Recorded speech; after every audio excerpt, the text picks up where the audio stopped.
Hello, everyone. Welcome to our 9th season of EdTalks and our 3rd virtual EdTalks of the 2020-21 season. My name is Adia Morrison. I'm really excited to be the MC for tonight's event. I use she, her pronouns. We're coming to you virtually from many places, but Minneapolis, Minnesota, and St. Paul, Minnesota for two, also known as Minnesota Makoche. This is the homeland of the Dakota people. It's important for us to recognize that unless we're Indigenous Dakota, we're on stolen land taken through an unauthorized and illegitimate treaty in 1805. We recognize the acts of genocide committed against Native people, and perhaps most importantly, we acknowledge that Indigenous people are still here and present all around us. As we consume the important information presented in the talks this evening, I ask that you keep the troubled history of our state in your hearts and minds. I'm really excited to welcome two dynamic speakers to the EdTalks virtual stage, where they'll address how to model equity in education and mental health.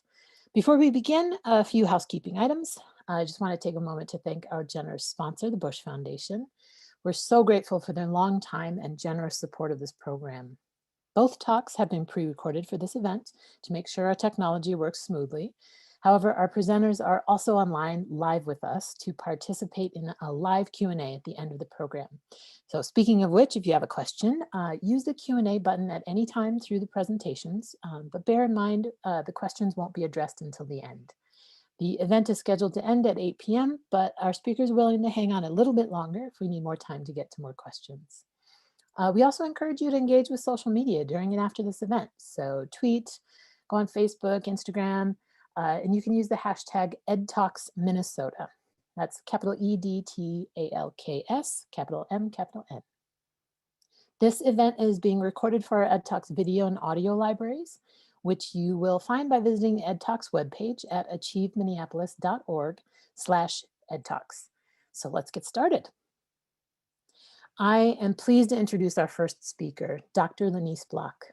Lanise is a highly experienced educator who has served as a teacher, program coordinator, technology integration specialist, and strategic project administrator. She's currently an adjunct professor at various schools of education. Her research interests include the digital divide, advocacy, and inclusion. Lanise is also the founder of Sankore Consulting, which fosters creative leadership in organizations and builds capacity in equity, diversity, and innovation from the classroom to the boardroom. She holds a bachelor's degree from Drake University and master's and doctorate degrees in education from the University of St. Thomas. Thank you so much for being here, Lanise.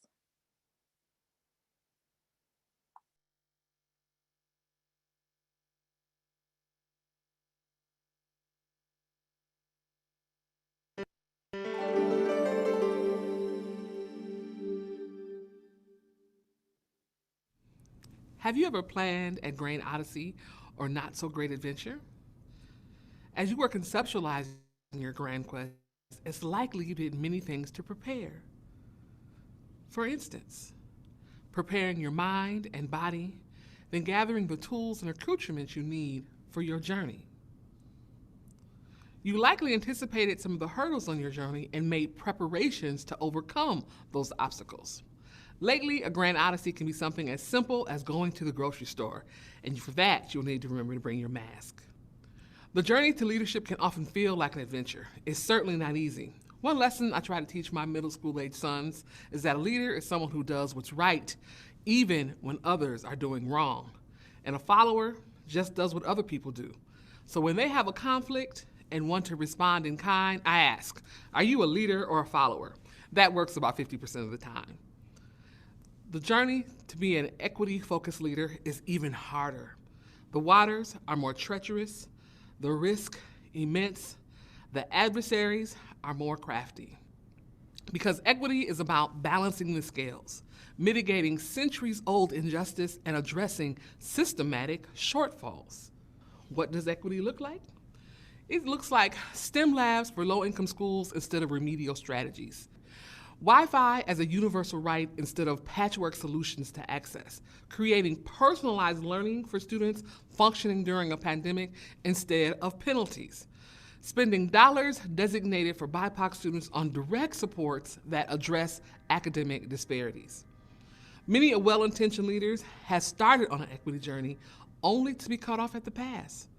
by the powers who be that want to maintain the status quo.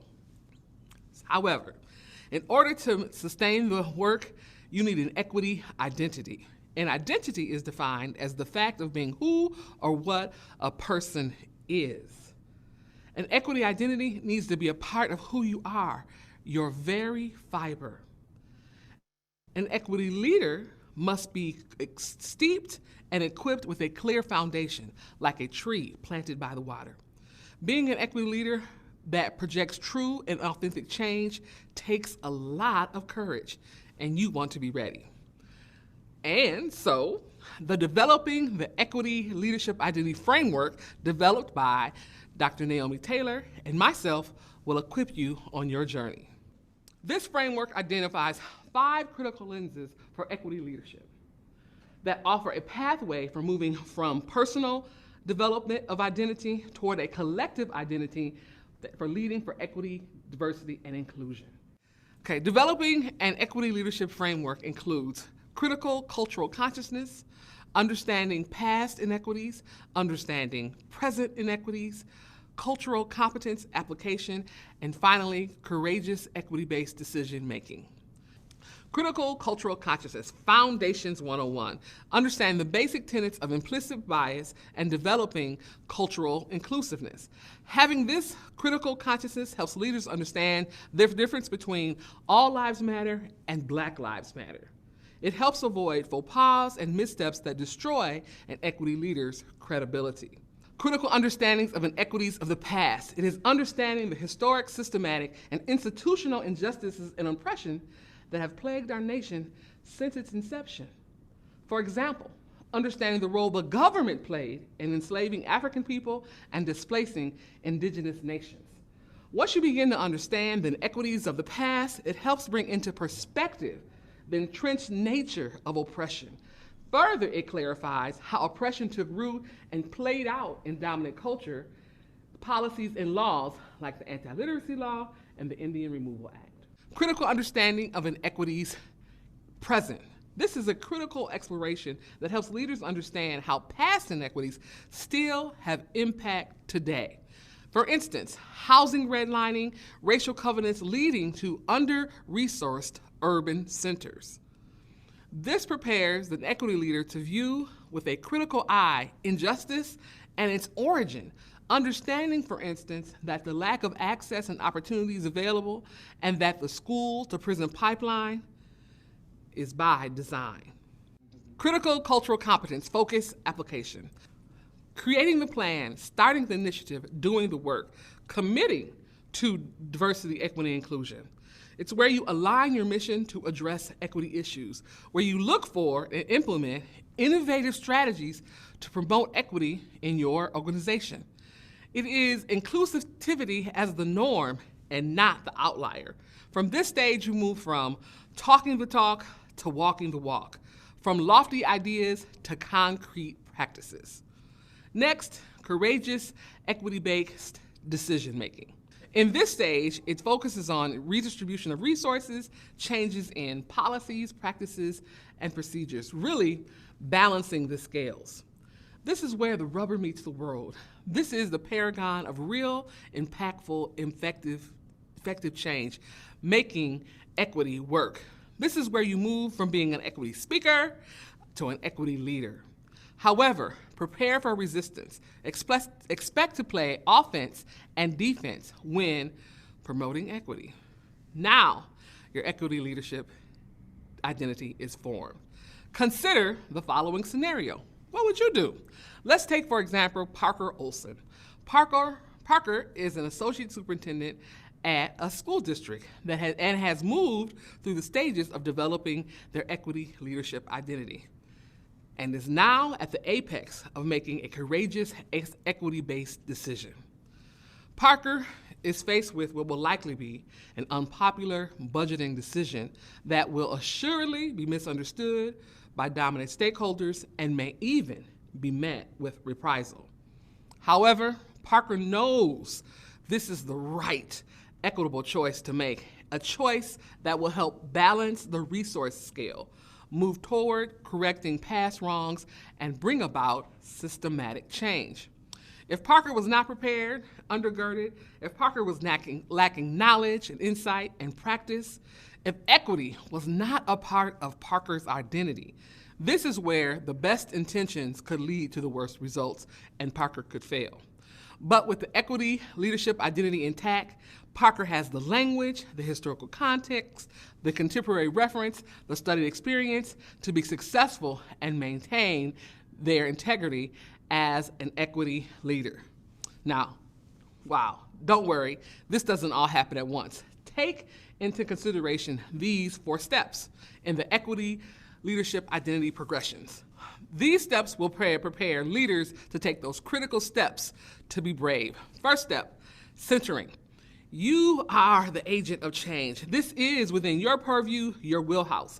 To think about how can you activate your ecosystem for change with what is around you. Next phase, grounding. Self-assess. Take cultural inventory. What are your core values about equity and inclusion? Where are the areas where you need to grow? Then moving to growing, where you use your influence to advocate, where you get out of your comfort zone and interrogate your previous learning. Lastly, leading.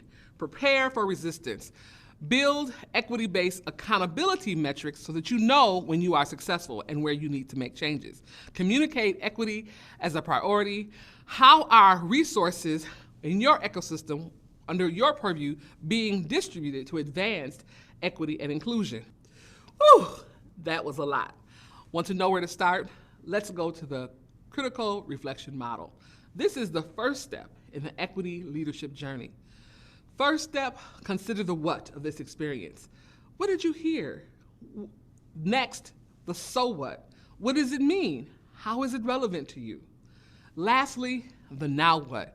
What is the plan for your future? What will happen next? A quote from the Anti-Racist Alliance says, "Equity is the path from hope to change." I bid you Godspeed. Thank you.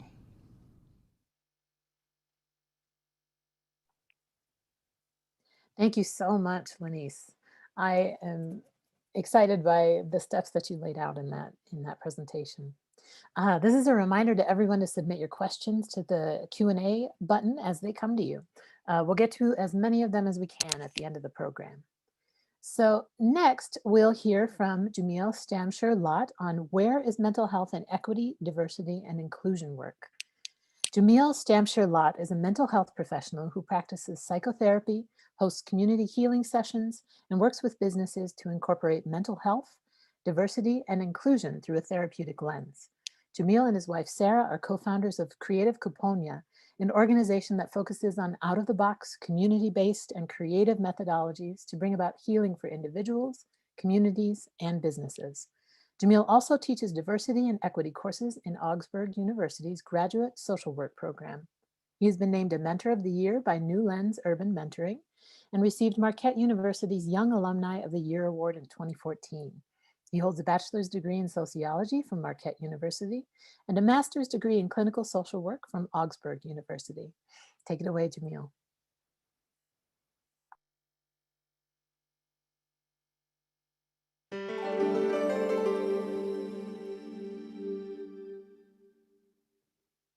Featured in this photo, you'll see my grandfather and I in the late 80s working in his backyard and his garden that he had put in so much work for. You see, my grandfather lived in a tent for a year of his childhood with his parents as they would save enough to buy a house. Despite this obstacle and so many more, he would find himself at The Ohio State University as a student in the late 40s. He was one of 2 blacks allowed to play on the football team, an unwritten rule sanctioned by the conference. The poor treatment, as you could imagine, was so unbearable for him, he would eventually discontinue playing after his first year, leaving behind all that he had worked for in his hopes to become a dentist. He would sit in sadness and sorrow, wishing he had accomplished his goal for the remainder of his life until he passed in 2016. A year I'll never forget. He joined the military soon after, near the time of the Korean War. Afterward, he would return home, bringing back work ethic, the resiliency, and acquire skills, and implement that into his family, putting 5 Black beautiful children through college to attain both bachelor's degrees and a few master's degrees during the 70s. His work in the steel mill, he would invest his newly found skills and work ethic into, and also saving enough money to put a down payment on a home.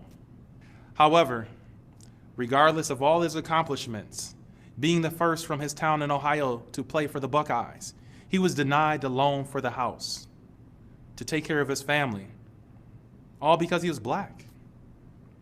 He would need to use his sophistication, his creativity, and networking to find a former white football friend that respected his work ethic and admired how he had overcome so much. His friend told him, "Come all the way out, miles away. I know it's a lot, but I will approve you for this loan." You see, my grandfather's basic needs were only met when a white citizen approved. This was a systematic denial of an opportunity to purchase a home, to grow your wealth and security for your family's environment. What does that do to your mind, to your body, to your nervous system? How does that impact your sense of self-worth, self-control? How does this show in your family and in generations to come? My mother, featured here, in all her beauty, brilliance, and resilience, acquired a nursing degree in 4 years from Kent State University. She has now been practicing at the University of Minnesota Hospital for over 20 plus years. A task not easily accomplished after experiencing instructors in high school denying her the grades she earned because she was Black, telling other white students, "Don't associate with her because she's Black." Sitting in class as the only African-American student and hearing your instructor say, "Why don't they just send Blacks back to Africa?" A 14-year-old girl by herself. What do you do when your instructors are your bullies? How does this affect your mind, your body, and your nervous system, and your sense of safety and security in those moments, in moments to come? How does this show up for you and your family and for generations to come? My family was subsidized by education. If not for them, I would not learn in school how African Americans contributed to this country being the wealthiest country. In fact, they would not be the wealthiest country in this world today if not for them. Not only did I learn this resiliency building formally by sharing narratives, but also anytime we went to bed, we would say, "I love you." Anytime we departed shared spaces, "I love you." Being in a world that created the terms white, Black, in laws to increase the positive narratives and experiences of whites and the opposite for Blacks and other marginalized groups, I had to constantly fight not only white folks and others who believed they were superior to me, I had to internally battle with myself to not let the power of these experiences override what I learned and knew to be true, that I too am worthy, and my Black life matters too. However, this is a very, very difficult mission when you have other Black folks breaking under the most powerful nation's hatred in oppressive ways. Some Blacks would displace or project their oppression onto others that look like me or them, making comments such as, "You're too Black," and "Your lips are too big," and so on. You know the old adage though, hurt people, and I would add that trauma spreads like COVID-19. So subjected to the mistreatment by so many others and sitting in advanced placement classes in high school, looking around and seeing the same 2 Black folks and a sea of white students and Asian students, I too would eventually fall victim to the same negative notions, thinking, "How did that Black man get into that nice car? He must be a drug dealer." This is internalized oppression hate, anti-Blackness. We have all been conditioned to think like this to some degree. Along my working career, I decided to pursue my master's degree in clinical mental health. At the time, I was transitioning from doing restorative work in the juvenile lack of justice system and going into the school system, hoping to catch Black folks at an earlier age with the goals of intervening and disrupting this trauma and disparities. In both these spaces, I noticed that Black youth represented 80+% of those in detention centers and special educations. The irony. When applying to grad school, I asked my white, wealthy, liberal female friend to edit my personal statement. The only feedback I recall is her challenging my statement that there were very few African-American social workers in Minnesota. It wasn't until she did her own research to find some official numbers that I was actually correct. This not only fell into the microaggression realm, along with the your reality is not true. I'm superior to you and have the authority to validate your experience. What does that say to me about the way I'm experiencing the world? Am I crazy? Can I trust myself? Do I belong in this collegiate or professional institution? You see, these moments trigger all the past pains and traumas Black folks have endured for so many years. Wrestling with low self-esteem, imposter syndrome, negative implicit biases about Black folks, and so on.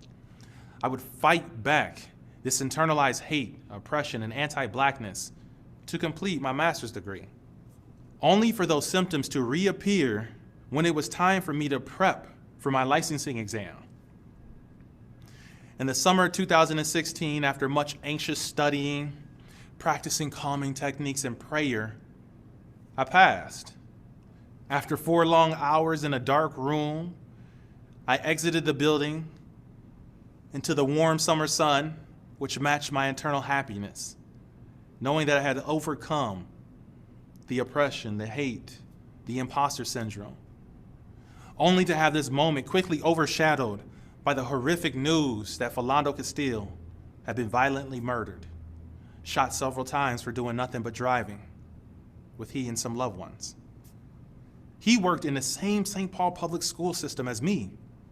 He was brown and tall like me, driving in his car with his partner and a baby girl in the back like me.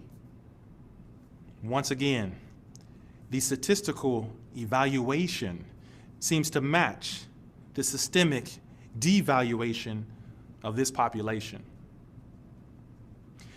As time passed, there were more deaths brought to the attention of this nation in a similar fashion. This imagery flooded our mass media airways and social media streams. It didn't take long to realize that these moments not only overshadowed our achievements, but they struck a deeper chord, triggering the unhealed trauma of generations being systematically denied loans for their homes, for their businesses, denied the ability to protect yourself and your loved ones from harm. 2020, like 2016, would go down as another unforgettable year.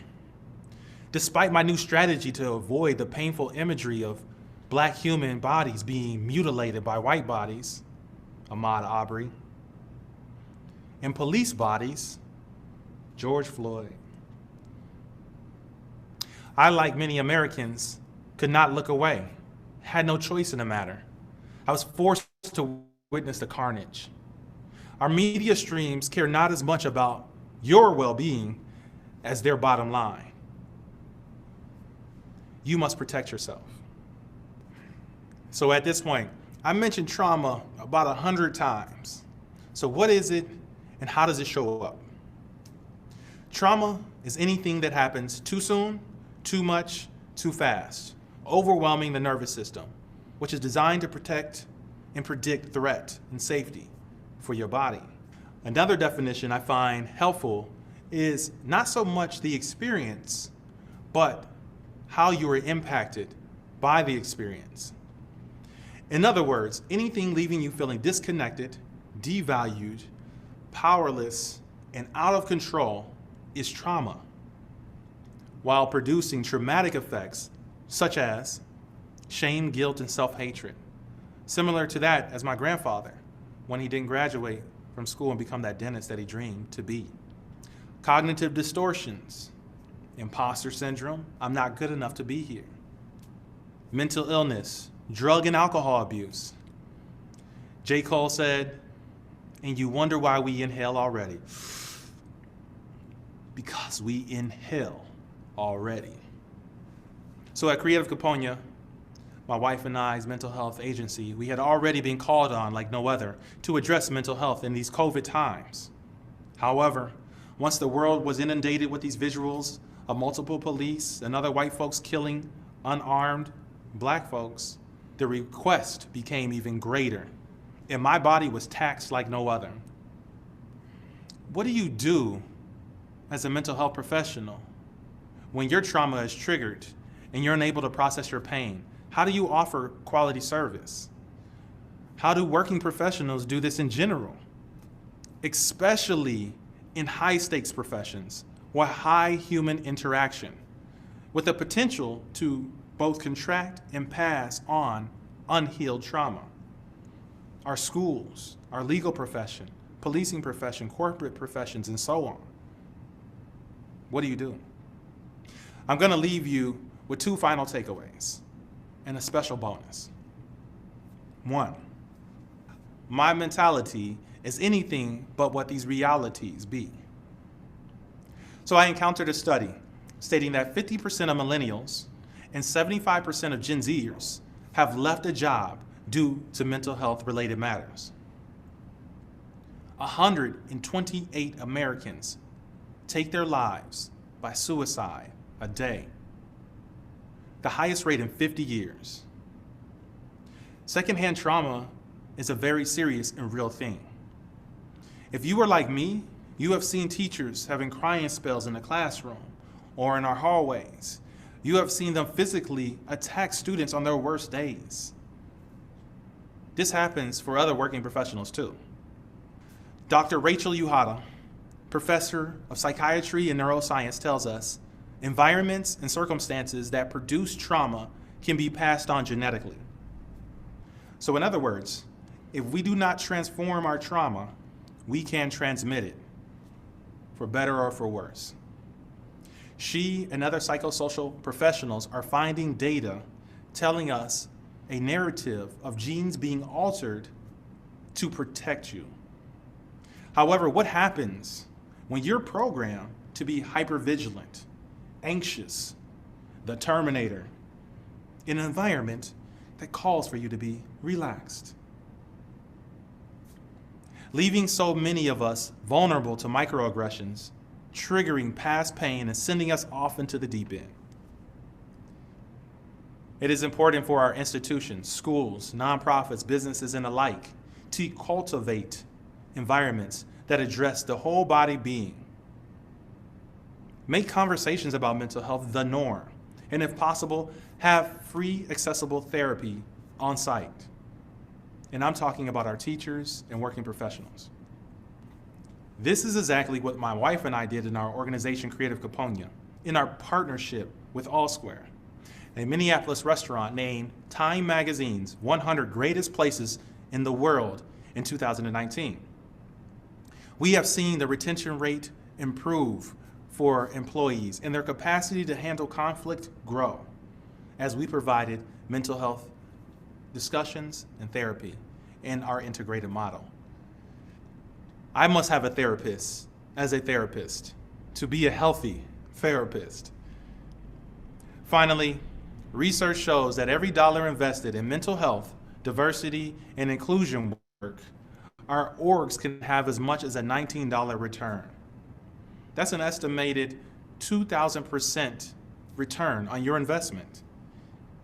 And we're not just talking dollars here. That's an investment on your well-being for yourself, your employees, and your business community. Second takeaway, hidden figures. I think of the figure I would be if these figures weren't hidden from me. We need to start telling the whole truth and nothing but the comprehensive truth. I recently had a Black African-born collegiate scholar tell me, America is so self-centered. Other countries learn about other countries as well as their own. You all just learn about yourselves. I've heard of high schools banning discussions on Black Lives Matter and students and staff wearing Black Lives Matter attire, claiming it is political. Since when do we not discuss politics in our schools? Even though this was a very long time ago, I recall doing mock voting in elementary school. Walked into the little makeshift booth, checked Bill Clinton, got my little red sticker and rocked it for the rest of the day. Our schools are funded by politics. Our unions are embedded in politics. But isn't it interesting that when we discuss the Black experience, their reality is once again denied? You see, we can't keep omitting the all-inclusive truth. It doesn't just do Black folks a disservice to deny our realities and contributions to society, but it hurts us all. Take these two things into consideration. Big Bank City Group recently published a report stating that the past 20 years, the U.S. has lost $16 trillion due to racism, which only a few short years ago was our national debt. Think of the place we could be in right now. 2, the American Medical Association recently took ownership, saying 1, racism is alive and real till this day, and it is a threat to the public health for all U.S. citizens. Secondly, we have contributed to the harm being done to African Americans in all, and we vow to right our wrongs. When the comprehensive truth is not told, it imposes on our biases negatively. It impacts our well-being collectively. Without honoring the whole body narrative, it 1, leads to internalized shame and self-blame, similar to that of my grandfather, in not achieving his goals. It also causes others to victim blame. If you think being devalued and denied one's basic needs is not traumatic, and that you should just get over it, even if your genes haven't, you're adding to the harm of not just one group, but to yourself and the entire country. And now, for that bonus, a special note to Black folks. My ancestors passed on resiliency through stories of success, and by finding ways to address their trauma, and by undergoing traumatic experiences, epigenetics. No matter if you're in the streets or in the suites, you are here despite targeted efforts to oppress and or destroy you.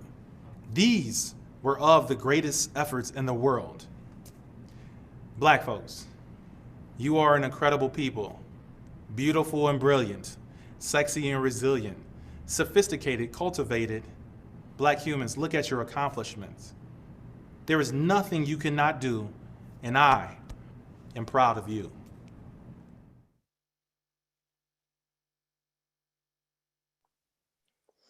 Well, thank you, Jamil, and to both of our speakers for sharing your incredible insights and heartfelt truths. Now, if you're in the audience, this is your chance for conversation with our EdTalks presenters through the Q&A. I'm going to welcome Dr. Lanise and Jamil Stamschror-Lott, welcome them to the video. And if you're wondering where that Q&A button is, it's should be at the bottom of your window, and it's a button along with all those other commands at the bottom. So if you're wondering where to put your questions in. I know we have a few that came through. And so I want to go ahead and start with those. I also have a few questions of my own. Don't mind me throwing those in there. I believe this one is for Lanise. It says, how do you deploy tough, honest, equity-focused language without alienating key potential allies? Thank you for that question. I would first like to say that it's a process. you don't start out with the necessary, the tough language at the onset. Sometimes it's as simple as, and starting with presenting the information, the data, the history, and then saying, what do we do about this? Forming it in questions, and really with the outcome, with the idea of the outcome is change and transformation. And so sometimes it's a process to moving people through the stages, kind of like the progression, through the process as they get new learning, understand it, get more, and you can keep pushing them further and further. And I do have a follow-up question to that. In this era where folks have a resistance to data and the source of your data, how do you combat that? I mean, in an ideal world, we're dealing with folks who believe in science, but sometimes Right. they don't. Right. So I'm wondering, how do you get around that if you can? So I would think, like, we have to think about largely leaders are leaders in a specific space. And so what is the data for your classroom, your school, your organization, your district? And really, that's hard to dispute that. And so kind of looking at not only the numbers, but then also it's important to pair, and people often forget about this, qualitative data, understanding people's narratives, particularly looking for understanding counter stories. Those kinds of things are also essential to building in relevance and buy-in from people who might otherwise not believe it. Awesome. Thank you. We have another question, and I believe this one is for Jamil. It says, thank you all. My question, my organization gets kids excited about computer science, particularly kids who are often left out of comp sci, especially girls and BIPOC. We are working to expand our roster of BIPOC mentors of color, but want to ask, what do you think is most important for us to train our white mentors in to help them best work with students of color? And maybe it's for both of you. Maybe you both can answer. Yeah, what just comes to mind and in its immediacy is just growing an individual's capacity to handle differences. And so for working with young folks of color, there's a great chance that they have experienced some sort of trauma. I mean, just about everybody's experienced trauma, some type of form. However, when you're talking about marginalized groups of color in America, in the US, there's a greater chance that they're dealing with another form of trauma, which some would have the privilege of not having to experience. These are these other stressors that weigh on us. And so I think bringing insight into that, but also particularly if we're talking like young mentors, young folks who haven't had a lot of chance to really experience life outside of home, I think it's giving them the insight of like themselves. So the self-exploration. So understanding what makes you tick. What are your assumptions?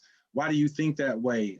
So something that's going to give them some critical perspective of themselves and their analytical ability and perception of others, and how to interact with others that are coming from a different background.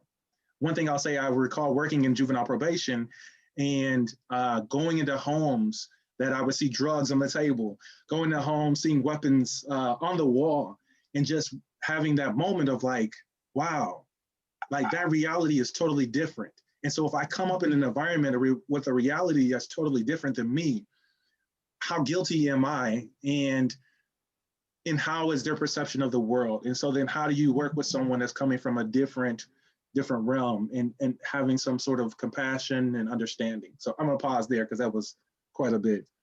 Yeah, I was gonna say, I think you could keep going on, but I wanted to hear more.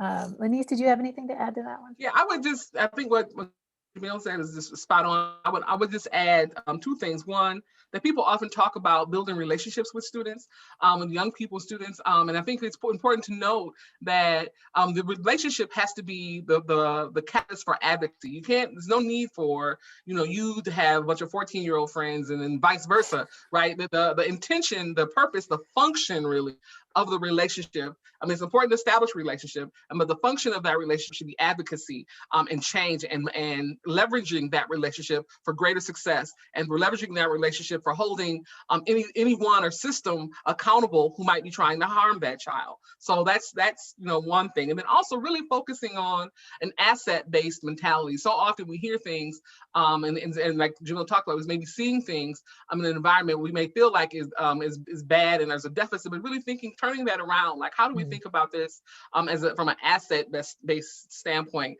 Heard of somebody say one time, we have to convince students, we have to understand that what they are bringing is as important as what we are giving, that any sort of learning is transactional, and that it needs to be something that is a balance between give and take. So I think those are critical elements that I would only add to the wonderful work that Jamil already talked about.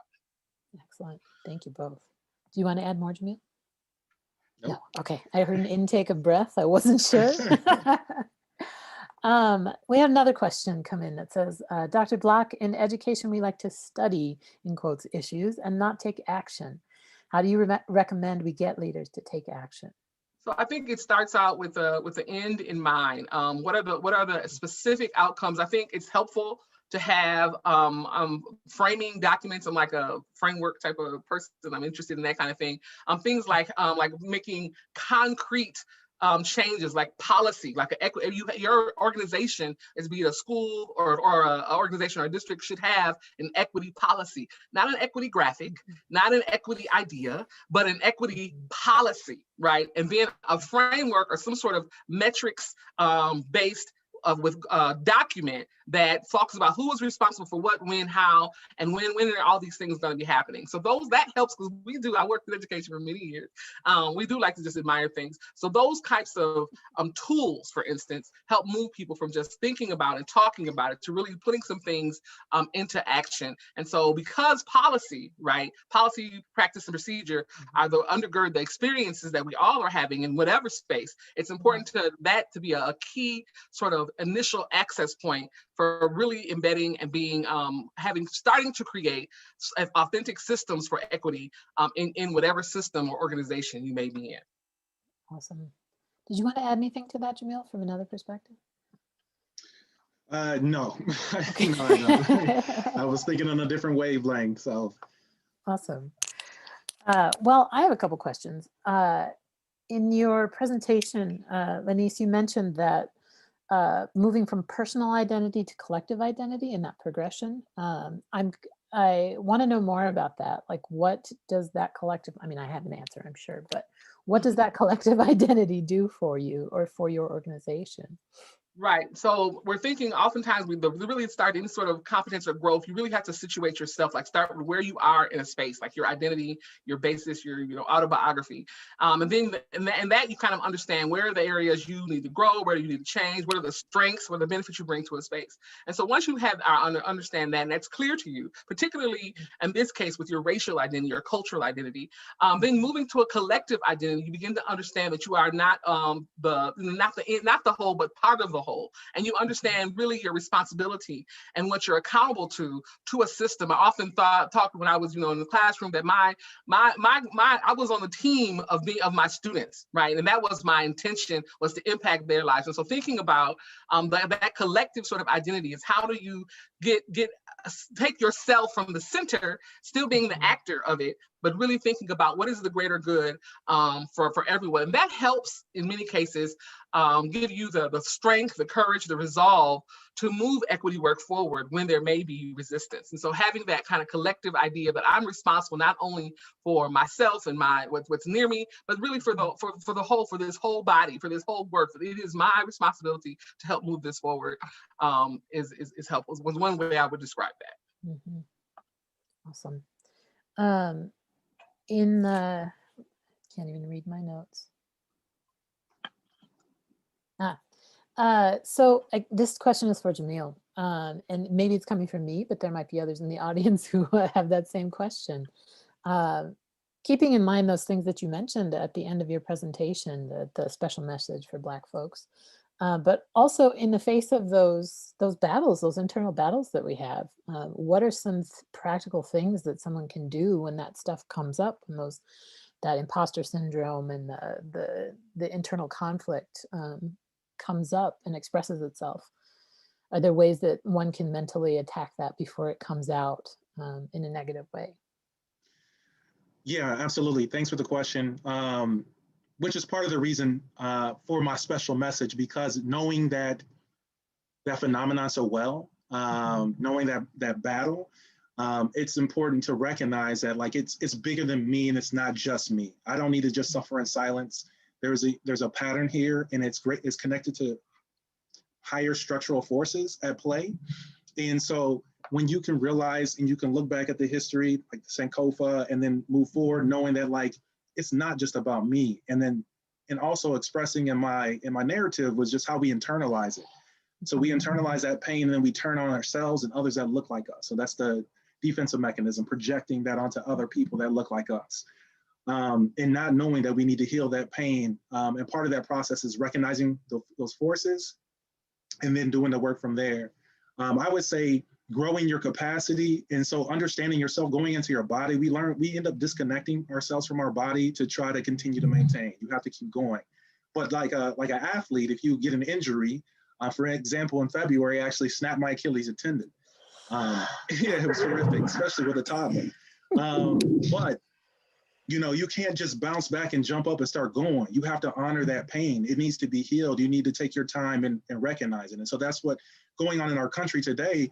We hear people jumping quickly, and I almost want to say using appropriated language, saying we need to heal. Let's just get over it. We need to heal. And that narrative is dangerous. You can't just heal and just jump and get over it. And those folks who experienced that trauma, some of them are impacted in a way they have no idea, especially to continue to go on in the same place up until 3 o'clock in the morning and then come back and you're not connected with your loved ones.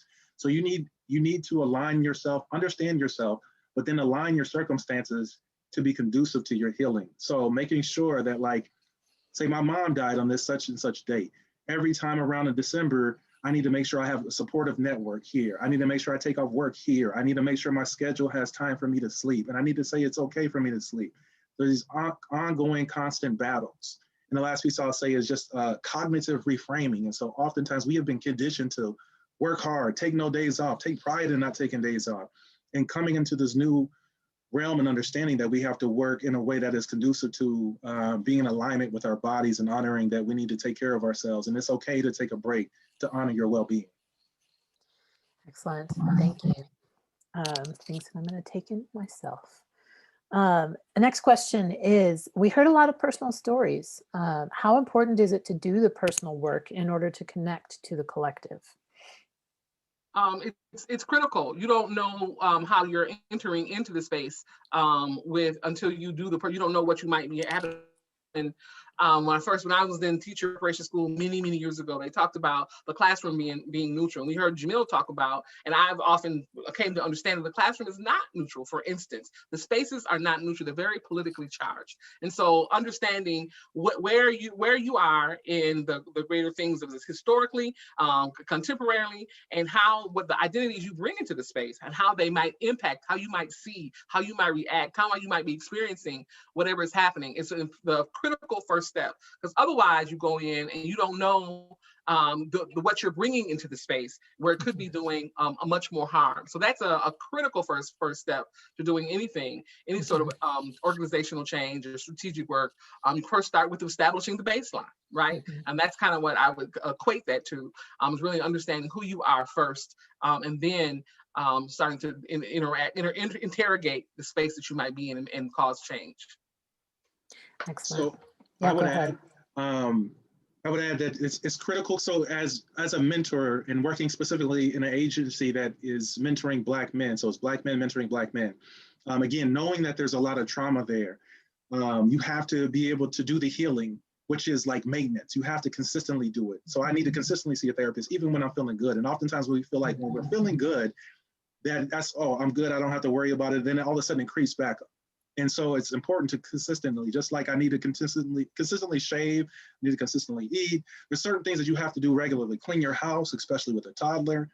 You have to consistently do the healing work. And that's important because when working with young folks who have other things coming up, if you haven't done the healing work, they can trigger all sorts of things for you, things from your childhood, and then you snap out or lash out on them, or you just become disconnected. Oftentimes I would see other Black mentors start to just fall off. And there hasn't been like a discourse or sort of a training or sort of a cultural cultivating of like, how do we exist in harmony together despite when this little guy says something that's just really disrespectful, even though they didn't mean it. Maybe they were anxious in a moment and they said something that was just really out of line or out of pocket, and then you lose it or you just disengage. And so really it's important to do that healing work so that you can handle those blows. And I thought of black tax in many different ways, but one thing I used to think of black tax is like, I can take some of that heat. I have the capacity, I've done the healing. And so I can take some of that heat when they're having a tough moment, when they lash out on me. And I realize it's not about me, it's greater forces at large. And that's a sign of that you are in a healing state of mind, as opposed to responsive or, reactive state. Excellent. I feel like I'm kind of taking it in myself. That's why sometimes I look a little like something just came over me. What tips do you have as we work with elementary age young people around these topics? Yeah. It could be for either of you. Dr. Block, I feel like I'm taking a lot of. No, go ahead. I think that's okay. for you to talk about, like mental health and things like that. I'm curious what you have to say too, Jamil. Yeah, no, absolutely. I think, young folks especially just really learning how to, first of all, as adults, we need to learn how to be in our bodies and exist and heal and do our work. You know what I mean? And that's why I think it's critical that we have mental health folks on staff for our teachers and other working professionals, because they don't even have the resources. Thinking of our history, we're maybe in a similar age range. I think of the history, there was no context for mental health, nothing. You better get over it, you better get to work. And if you don't, then we're gonna bash you in various different ways. And so if you don't have that script, then how do you work with young folks when they're going through so much? And I'm coming from a context of working in the Twin Cities. I was a student and staff member in the Minneapolis and St. Paul public school districts. And so it's a different dynamic. And so you have to learn how to do the healing for yourselves. And so I'm just thinking of breathing techniques. They say meditation is far more powerful than psychotropic medications. Just learning how to be in your body, noticing when sensations come, what does that mean? If you're anxious, what do you need to do? Like, we need courses on that. Just how do you, we're chasing so much, but we don't even know how to take care of our well-being. Mm-hmm. Excellent. And speaking of that, going back to that point where you mentioned that there wasn't anything growing up, there were no mental health resources in schools for students. I do wonder, is there resistance now when bringing up mental health topics in an education setting, or are most people mostly on board? And if there is resistance, like, again, how do you bringing back that expect resistance, how do you combat that? Yeah, this is why I love our younger generation, because they're so open to so much. I know for me, it's still a spectrum. There's generational stuff. There's global stuff. I know in one school I worked in St. Paul Public School District, you could walk into any class and there's at least 5 to 7 different countries represented in that space. And so I worked with, Asian families there's a lot of families globally that still don't have a script or don't have any sort of nothing for mental health. And so I've had the privilege to work with families where they're like, we don't believe in this stuff, but you saved my daughter from taking her life. So do whatever you got to keep doing. We'll sign off on whatever. I kind of lost track on the original question you asked. No, it was just, if there's resistance to it, like how does one combat that if you're bringing that up? Yeah, and saying, we have a need for this. Yeah, and going along with that, so that last example I just provided, I think there's some resistance, but I'm noticing there's a wave, there's a shift. I think we're all seeing it. I work with some, there's a lot of professional institutions working with the Vikings. I'm seeing a lot of private practice where they're all talking about mental health and they're all working with therapists. And then, like I said, at the end of the day, if you're saving your, somebody's baby's life, then they're like, I don't care. If just as long as you take care of my baby, I'm for it. Excellent. We had a few questions come through the Q&A, so let's jump on those. I'll throw this one to Dr. Block. As a white male that generally feels very aware of how unfair, unjust, and clearly racially biased things are, what can I do to show my students and student athletes that I am aware, that I want to be an ally, and that I want to help change things for the better? I think it's and the same thing I mentioned before about what is the function of that relationship. Are you willing to be are you willing to make to to advocate for the students. I recently, during the Kwanzaa season, we have, where my family and I, we watch African-American focused documentaries. So my sons chose to watch 42, with that one movie about Jackie Robinson and the guy, I forgot his name, but he's played by Harrison Ford. And so I was watching that, I really was thinking that this guy was a true ally. He was doing lots of the things to help, the Jackie Robinson character. He, supported him and reaffirmed that what he was experiencing was true and it was awful. But also, thought about how to get him to respond in a way that was productive and helpful. But then what was most important to me in that particular example was that he held his white colleagues accountable. He told them, this is what we're going to be doing. This is how it's going to be happening. And I'm standing by this decision. I'm defending this particular, this young man. He has a right to be here. And even if it risks our relationship, our friendship, I'm willing to stand by my beliefs and the intention and contract and promise I made with this young man.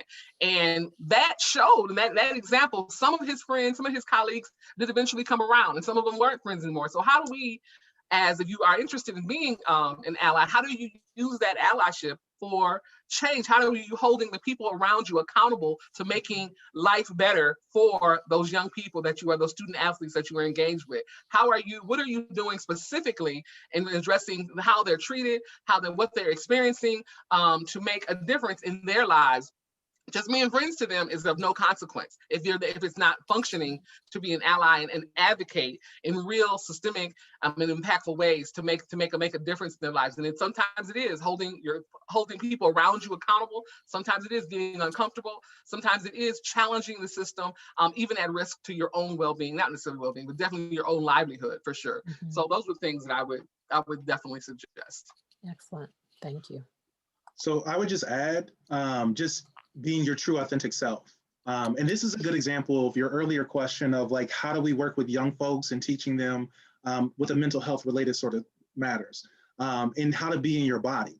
And so I think, one, we have to pause. We're so quick with everything. This is one of the biggest pieces I've learned with mental health. We are so like way over here when we need to come back and bring it here. And it's okay to come back. And so ultimately, you can say to your class, I'm feeling anxious about this matter. I feel it in my body. I get sweaty, recognizing all these symptoms that come up, these things that we tend to ignore.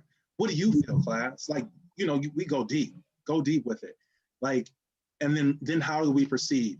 And so I notice a lot of folks want to avoid, especially in our Minnesotan culture. I know it to be Minnesotan. I'm sure it's national. I hear the East Coast is more honest, but we tend to avoid these subject matters, and we need to go there. And I feel like this is where I would have been awakened in my class. If you were to talk about the history and the context of like the terror and the things that have happened to us and the things that have been taken away, I feel like we were given this whitewashed sort of narrative that will put you to sleep. It was like very Mother Goosey. But if you had given me the real gritty details, I would have woken up. And that's what happened in college. That's why I did sociology, because I was like, they're speaking to the social fabric, the symptoms of what I experience every day. And then the other classes aren't really doing that for me. And so I'm going to go this route for that very reason. Excellent. Thank you. We had another question that wasn't really a question, more of a statement. It says, thank you very much. Really appreciate hearing the response to that question. Thank you both. We have a couple more that popped up. Hi, everyone. Thank you for making this event happen. Appreciate you both, Dr. Block and Mr. Jamil. Being from Minneapolis, there are many unique challenges for people of color, and especially for Black families. Can you provide examples of where you believe we should prioritize our efforts to help address some of our unique challenges? I would say we have to start out with the school systems that are our students, our BIPOC students are experiencing, particularly our Black students are experiencing the greatest disparities and academic disparities, experiencing far less success than those, and then discipline disparities that they're experiencing way too much of. And so addressing some of those policies relating to access and opportunities for African-American children, I think is a particularly, we're talking about children and families, I think that's a critical place to begin the work, to trying to make those changes, those substantive systemic changes that are necessary to change the trajectory of their lives. Yeah. So I would add that you got to find a network to charge your batteries. And so sometimes you don't realize how your environment or those relationships you're around are draining your batteries, depleting you. And it wasn't in certain moments that I have, such as like I work with Dr. Omari, Jason Soul, and with a bunch of African-American scholars. And even with the New Lens Urban Mentoring, when it existed, it was a lot of Black mentors coming together and Black young folks. And it just gave you so much energy. Like I didn't realize how burnt out I was or how much I was depleted until we came together. And there was like this, oh, okay, Black folks can be computer scientists, Black folks can be in the school system. And it was like, you've seen all this and you could feel the positivity, and I felt like I could go on for a few more months. And so I think it's critical for anybody to kind of find that environment that is honoring, again, your authenticity, your humanity, and all components of it. Because oftentimes we exist in spaces where we feel like we're often trying to fight and put up this facade of who I am, but not really honoring the other needs. And so your needs are getting neglected, and you're not getting the nurturing that you need. Excellent. I think it is 8 o'clock, so I want to say we're not going to end yet. We're going to address this question that we've got in the queue. But if anybody does need to go, thank you for being with us tonight, and we understand. Our students' families are experiencing an overwhelming amount of trauma. We lost several students to gun violence since June. One family lost 2 of her sons. As a clinician, how can we support our students when they're operating in survival mode and don't believe school is a priority or even worth their time? Yeah, so I was... Yeah. That's all right. Thank you. No, I would say, take it to where they are. Like bring it there. Like what is going on in their environments? And some of our instructors are so disconnected because they don't live in this environment. You know what I mean? Like I've worked with folks that I love. I love these instructors. I don't wish them any harm, or, I understand what's going on. But like, if you like drive out to Anoka, Bloomington, Lakeville every day, and you come all the way into, St. Paul Public School District or Minneapolis School District, and you make no effort, valid or invalid or whatever, warranted or not, you make no effort to go to their games in their environment, their talent competitions or whatever they got going on. You don't see them in a different light. You just see them in one realm. And so it's important to like get into those different environments. And so that being said, you got to be able to know what's going on in their environments too. So if you're in there, like there's gun violence going on. I knew, like some of my clients told me, one from North Minneapolis, he was like, I'm caught up in it. And we're going back and forth. And my mom doesn't know that one of my good friends was shot and murdered right in front of me. I haven't told her it happened 2 years ago. And we're trying to come at the police, like we're in this point, everybody's mad and we're trying to catch the police slipping so we can get them. And so if you're not really in the environment, if you go into this sanitized school system and then that's the only place you see them and you leave, you don't really know what's going on. So you need to know, and then you put it on the table. I hear this, let's pause everybody. How's your bodies doing? What's going on? I hear there's a lot of gun violence, and how are you impacted? Oh, my cousin Tony, he did something happen. Oh, okay. And so, but some of us are so afraid to go there because we don't have the script. I'm scared if I say anything about suicide, then other people are going to start doing suicide. We don't even understand like the basics of 101 of mental health. And so oftentimes we get our support staff getting taxed because they're like, oh my God, Jimmy is scratching on his arm with an eraser. Can you get in here? And they disrupt the session with the social worker, and then the social worker's running in there and they're like, that's not really a big issue. You can just talk to them. It's okay. Well, you're the professional and I don't want nothing to do with it. And so it's really have to get into it if you really want to be there. But some of us don't have the capacity to get there. And I think our ecosystems, our structures of our school system needs to make the capacity for us to cultivate the culture for us to go there. Yeah, I hear a lot in both of these questions is the willingness to be uncomfortable. In both these responses I hear in almost all these questions, it's like just a willingness to step out of our comfort zone and do maybe more than we've done in the past, and to let that fear be there and then just move past it. And would you say that that's true? I would say there's an element of that, and there's also like building the capacity to handle it. So that might mean you need to go to therapy to like deal with your own stuff, because you're trying to, sometimes we shut down. I don't want to see it. I don't want to hear it. I just want to disconnect.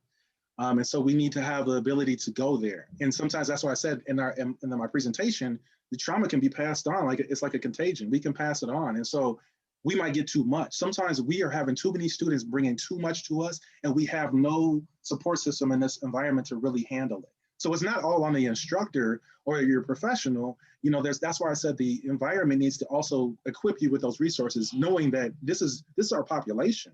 We're in a business of relationships. And so we need to have some tools to handle that. I've been taught to teach math. I didn't not to deal with all this. Yeah.